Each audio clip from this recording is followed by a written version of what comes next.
1. Been working at this job for some years when I got a new manager. A month or so ago, into her working there, she came into my office and told me I wasn't allowed to work overtime anymore, and if I have any issues we can discuss it. The way she said it sounded like she was expecting this to really hurt me.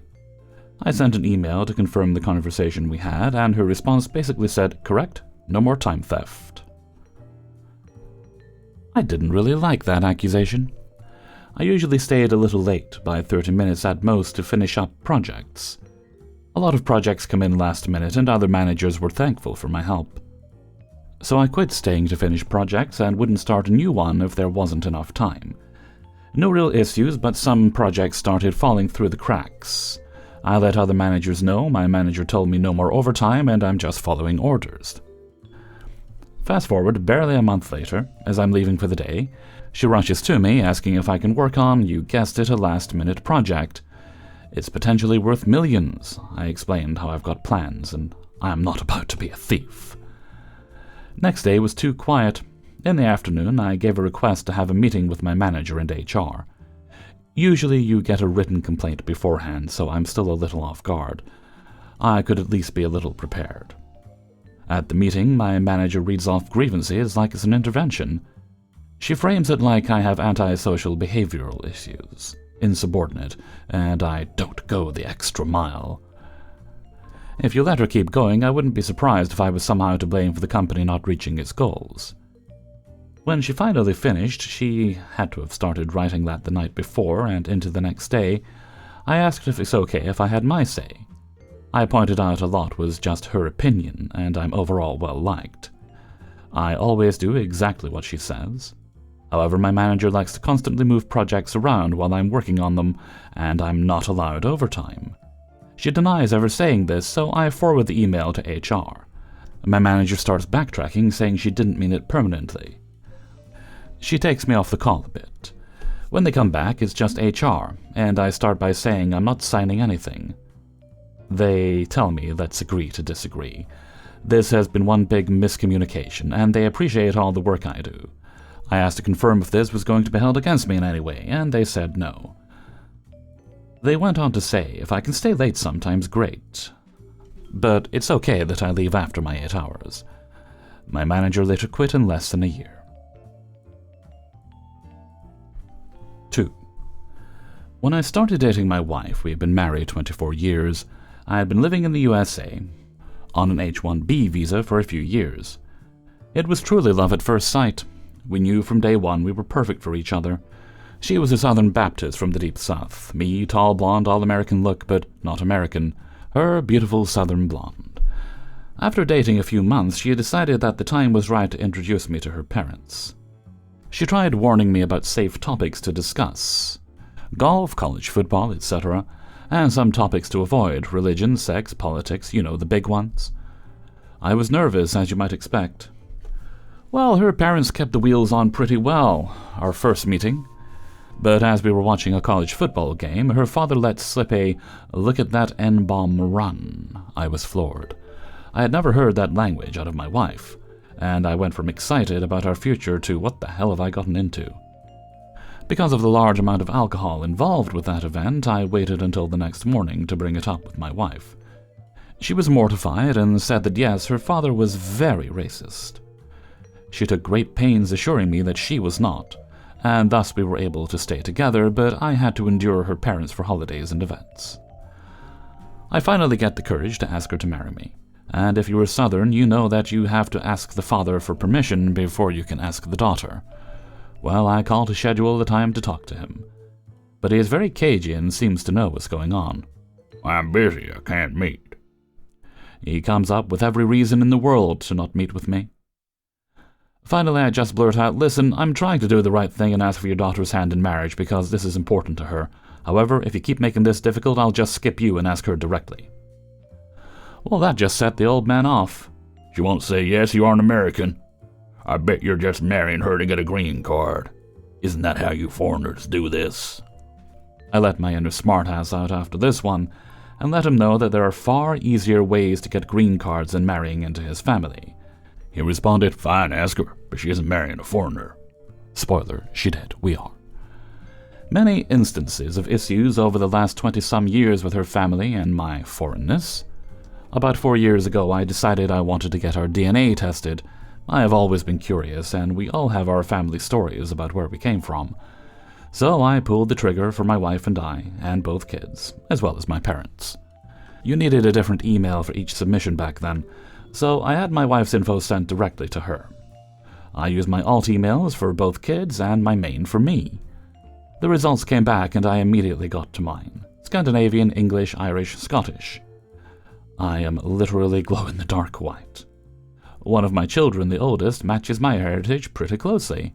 My other, while still a genetic match as a child, for all you she is cheating people, shows some Congo DNA, like 2% if I remember correctly. This did make me curious, so I asked my wife to see her report. I don't have it. Okay.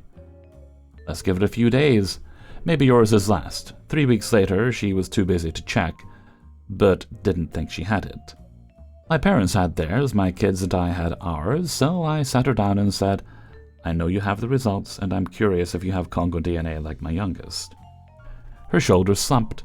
She started to tear up and said, I do have the results, I'm 8% Congo. This is going to kill my dad. Well, 20 years of backhanded compliments about me being foreign and all his racist crap. You know I had a plan. Over the next couple of months, we talked about this back and forth, and she realized that she shouldn't be protecting this man. He needed to face the truth, and maybe, just maybe, it may make him a little more tolerant. So I shared the results with my youngest, who was quite proud of the results, and shared that with people proudly. Fast forward to our next visit with the in-laws. We were watching college football again, and my father-in-law made another comment about blacks because he tried hard not to say the N-bomb in front of my children. My youngest said, I am 2% black. My father-in-law launched like a rocket out of his chair. No, you aren't. You are white and should be proud of that. I am 2% Congolese and proud of that. You are not. Who taught you to say that? My dad. My father-in-law then looks at me and says, why are you teaching him to see this? He's white. Funny you should mention that. I happen to have our genetic profiles here with me. I pull out the full-color printouts. Funny thing about genetics, here are my results, as well as my parents'. Here are my kids' results. Here's your daughter's results. The question I have is, does the Congo DNA come from your side of the family or your wife's? I'm more than happy to just buy a test to help you explore your rich history. This is bullshit science mumbo-jumbo. Ain't no way. Actually, it's very accurate and only getting more accurate as more people share. Come on, let me get a test for you and your wife. Over my dead body. Ironically, that day the foreigner comment stopped. Never again was it pointed out I was from another country, nor were my children mixed. My father-in-law learned a hard lesson that day, and it was by far the best money I have ever spent. Still hates me, but I shifted the power dynamic. 3. When I was in high school back in the 80s, my mother did volunteer work in the high school canteen, along with a few others that had their children at the school too. This canteen served both the students, staff, and teachers. Like most canteens of the time and area, we had meat pie, sausage rolls, and a particular favorite of a buttered bun, with a sausage roll in it, in a tomato sauce. As we used to say, buttered bun, sausage roll, and sauce, thanks. A variety of sandwiches, cakes, drinks, etc. One of these tasty cakes was a buttered half-tea cake. This was very popular. For those who don't know what a tea cake is, think of a slight sweet white bread with sultanas in it, and pink icing on top. These things were usually a little larger than 30 centimeters, 12 inches long, approximately 16 to 18 centimeters, 6 1/3 to 7 inches wide, and about 5 to 7 centimeters, that's 2 to 2 3/4 inches high. The canteen would cut them in half and then slice them down the center and butter them. Very yummy, but not so good for you. This was the 80s. Bite me. One day there was a cross-country run for PE, physical exercise as it was called back then, and everyone had to do this run about 5 kilometers, just over 3 miles. This particular day was about 35 to 40 degrees Celsius. That's about 95 to 104 Fahrenheit. Might even have been hotter, I can't remember, but it was hot. The cross-country run was in the morning and lunchtime wasn't long afterwards, so if you finished the run early, you could go to lunch. My mum was in the canteen and noticed all these students coming up to the serving window with flushed red cheeks, profusely sweating and looking like they were suffering from heat stroke. After seeing so many, she asked why they were all so hot and sweaty, and of course, they all said, "Cross-country." My mum used to work at a very reputable children's hospital in England before they came to Australia. So basically, she knew her stuff. Having a huge stature of a massive 4 feet and 5.5 inches, she walked down to the boys' quadrangle where the PE teachers' rooms were and proceeded to, in front of all the boys, rip strips off the PE teacher responsible for conducting the cross-country on such a hot day. Back in those days, we weren't allowed to bring a bottle of water either. Madness. My mum didn't allow him to get a word in edgeways. All the boys were laughing and joking about how such a short lady was putting a tall asshole PE teacher in his place. Now for the petty revenge. My mum went back to the canteen and, of course, told all the other canteen ladies what had just happened and why all the kids were looking really hot, flustered, and about to collapse. This teacher always got half a tea cake for recess. So the next day, my mum found the smallest tea cake and cut it not very in half, and that teacher got the short end of the stick, so to speak. All the other canteen ladies thought that was a fitting punishment for putting not only their children, but all the other children through an unnecessary run on such a hot day. This was then adopted, so that teacher always got the smallest half tea cake. This continued for a few years till the teacher finally spat the dummy at always having the smallest tea cake. Now, several years later, I was recounting this story to a friend and his friends. I got to the end of the story, and one of my friends asked if that was the high school I went to. I said, "Sure was." A slight pause, and then they said, "My dad was the PE teacher." I froze and thought, oh shit, I've stuffed up here, then smiled and said, "It's okay. He's a see you next Tuesday, no one likes him." She mentioned her dad had complained about always getting a small half tea cake. Now she knew why. But wasn't going to tell her dad. I wonder if she ever did. Petty revenge complete.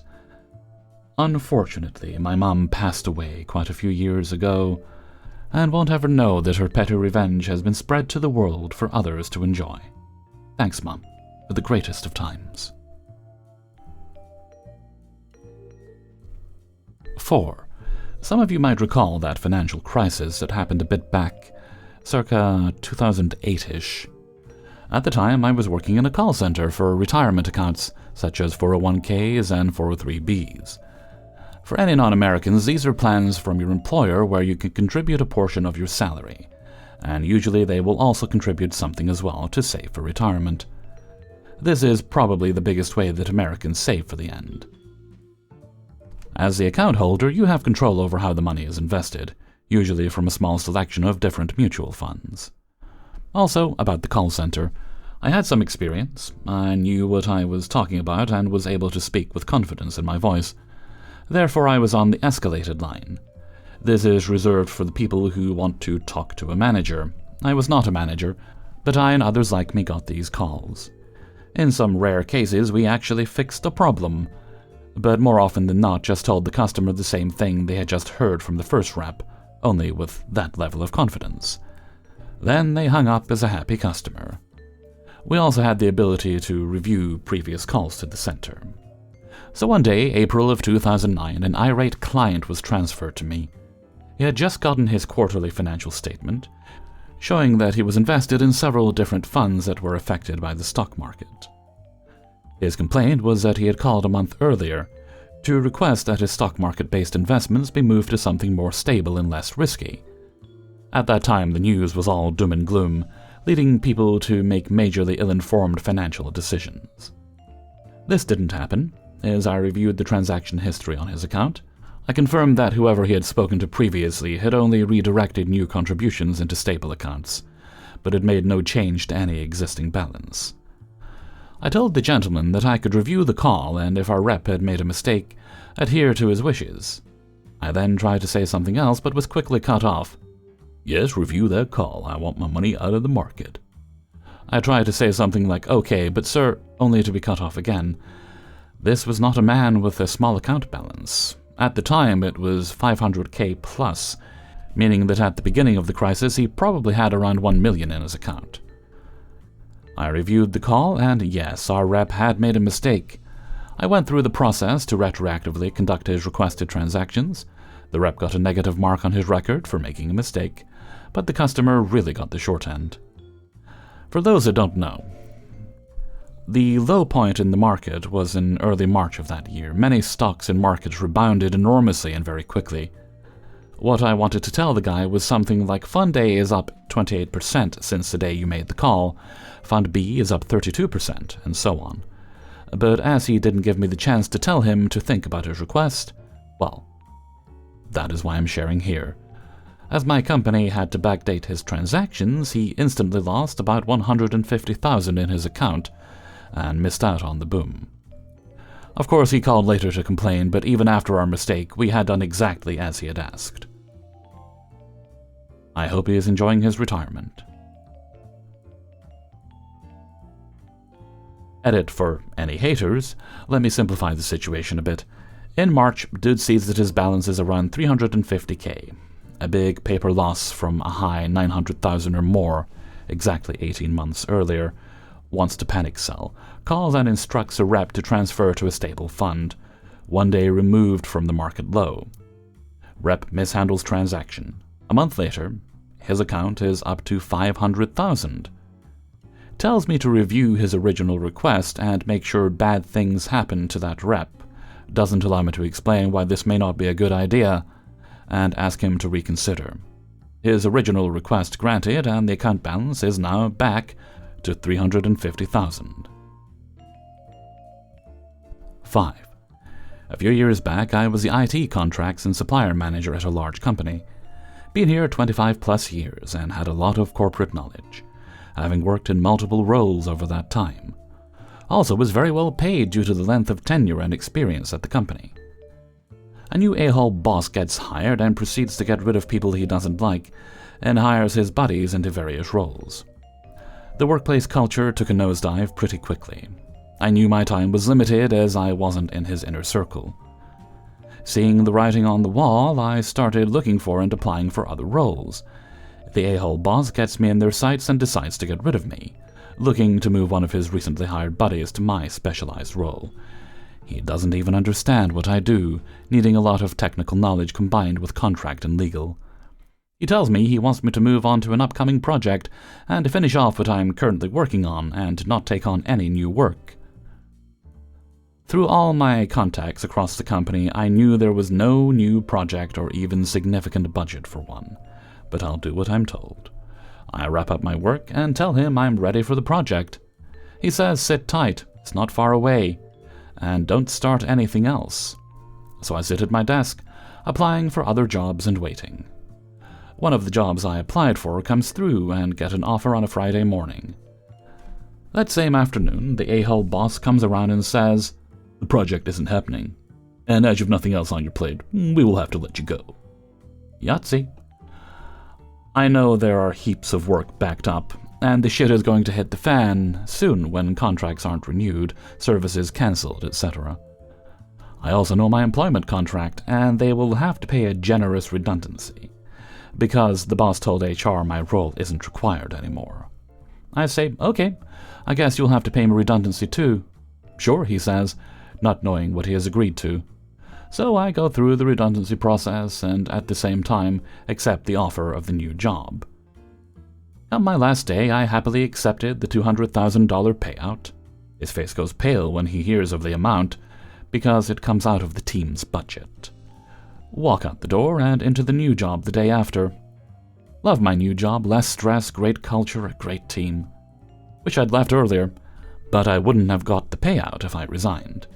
4 weeks later, I hear the shit is hitting the fan, and they advertise for a new person for my role, as no one knows what to do, because apparently my job was easy. He didn't even ask me to document what I did to hand over to anyone else.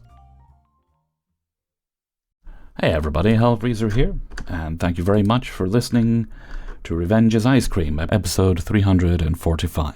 Must apologize if my voice is a little rough sounding today, I'm just kind of going through some stuff. Which reminds me, I did make a post on the community tab, but I understand not everyone would see that. So just for those who didn't catch it, I'll just read the post just so I can keep myself clear. So here is the state of the channel.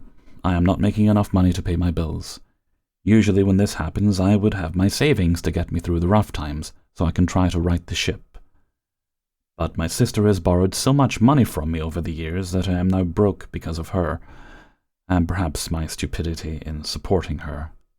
Believe me, I now regret it. She won't pay up, and isn't interested in even trying. A note there, when the last time we spoke about this on the phone, what had happened was I've occasionally written some angry texts just to vent for my own purpose, but never sent them, and I accidentally sent one. I thought I deleted it, but I had only deleted half the writing and accidentally sent the thing. So she got that one, which I was ultimately glad she did, because she called and was yelling at me for how dare I send such an awful thing to her.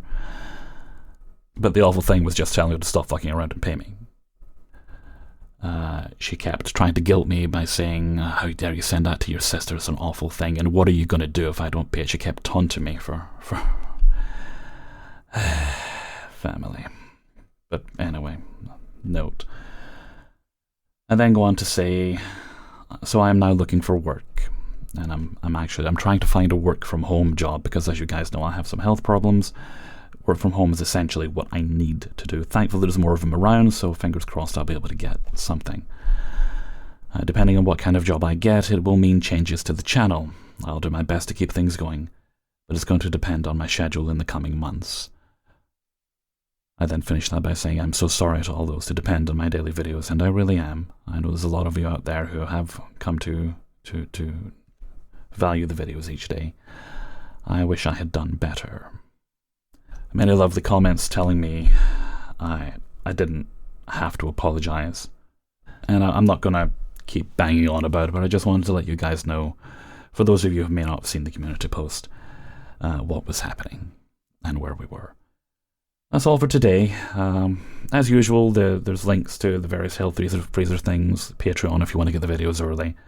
I will try to keep making videos as much as I'm able. It will be dependent on my schedule once I get a job, though. So until next time, thank you very much for listening, and take very good care of yourselves.